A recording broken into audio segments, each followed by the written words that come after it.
আসসালামাইকুম, কেমন আছেন? আশা করি ভালো আছেন, আমিও ভালো আছি। তো দেখতেছেন এটা হইলো মাপ দরবারির দিকে, মাপ দরবারি মসজিদের পিছনে আর কি মেলাটা, ঠিক আছে।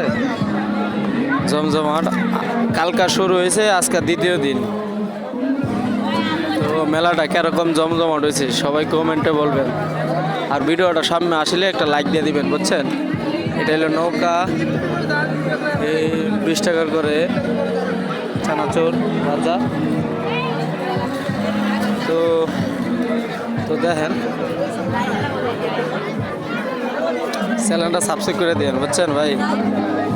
অনেক কষ্ট নিয়ে ভিডিও করি, চ্যানেলটা সাবস্ক্রাইব করলে আমারও একটু খুশি লাগে আর কি, সাবস্ক্রাইবার বাড়লে। সবাই ভালো থাকবেন, আর সবাই ভালো থাকবেন, পরবর্তী ভিডিওর জন্য অপেক্ষা করবেন। ধন্যবাদ সবাইকে, আল্লাহ হাফেজ।